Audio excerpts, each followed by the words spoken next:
I want to thank everybody who is watching, everybody who believes in what I am doing as the message of God to try to take back the love and the unity of our country, Zimbabwe. Today I'm sitting here with Chief Ngwenyati, the chief of the Abatwa people down there in Amaqoma, down there in Kalahari Desert. I want you to listen to what he is going to share with me. How are you, Chief? And you're welcome. Thank you, man. I'm fine. I'm well, and I hope you also. So, Thank you. yes.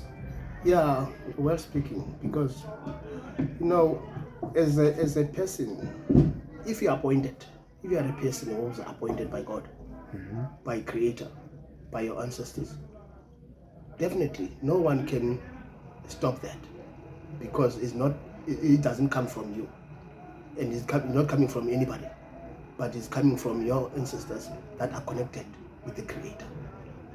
They see through you before even you were born, and you are not appointed by anybody, then no one can stop that.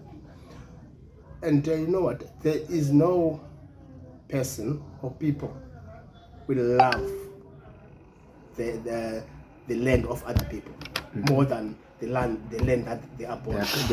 Yeah. So whenever you hear somebody is talking about badly about your land, About Zimbabwe. but especially about Zimbabwe. Zimbabwe is a land, but is a country. At the same time, people has different perspective about it.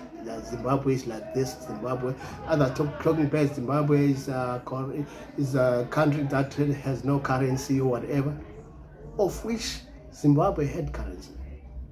It's such that it depends on the politicians who are living, because nowadays we are controlled by politicians.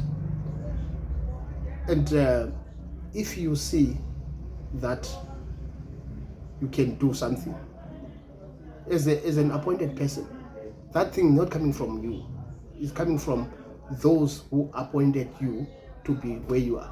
So what is your advice to the new generation that is to take over from our leaders and work with them? What is your advice?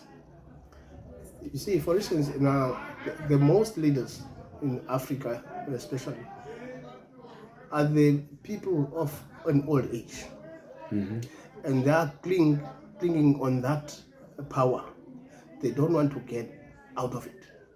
Of which now there is supposed to be now a change in that ruling. There must be youth now that are working together with them, so that the country can prosper. The nation can be proud of their land, of their country. So I would suggest that first of all, if you can have you see, as I say, workshops. The workshops is to clean the mentality of the people after they went through all what they went through. Their mindset is not the same anymore. But to revive your nation, you have to fix their mindset.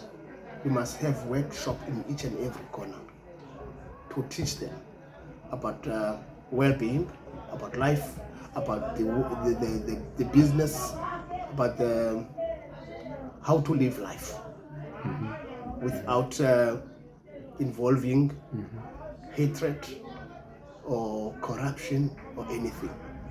Because there's nothing wrong for a person not to be employed, because employment was not created by God.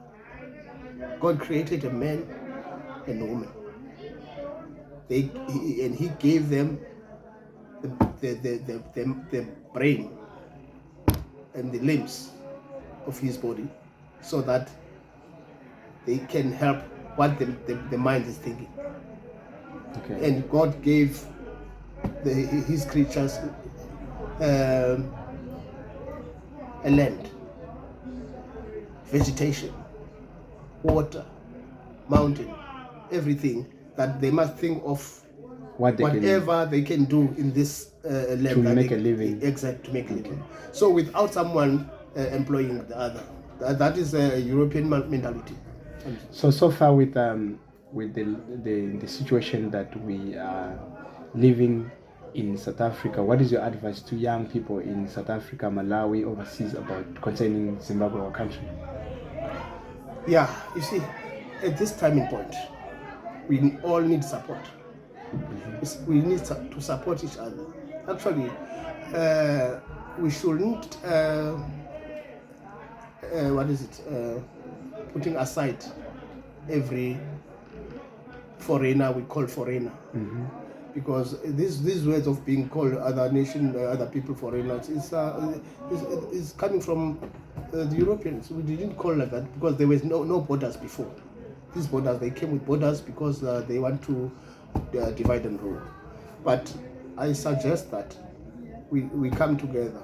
Any opinion or any suggestion, if that can help people, let's welcome it.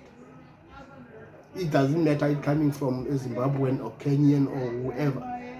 Let's work together to make Africa a better continent.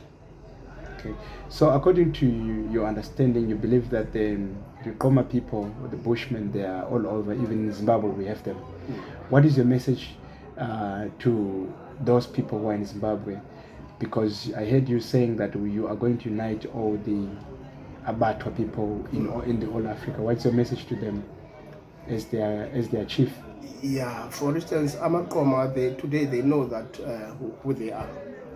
And secondly, I'm looking forward to meet other leaders of the First Nations from other countries to see to it what is it they do to revive their nation, because the First Nation generation is fading away.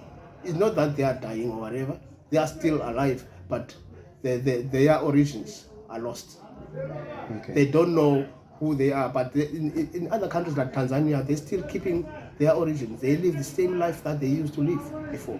But in the country like South Africa, all those Bushmen nations that they used to be here are now mixed with other different nations.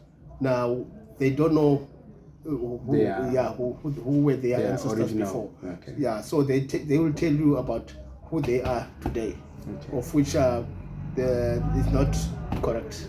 Okay. Thank you guys for listening and following. I want you to like us and subscribe to on our YouTube channel. We are going to bring you more of his explanation towards the Goma people next time. Thank you. Have a good day. Thanks, Lord.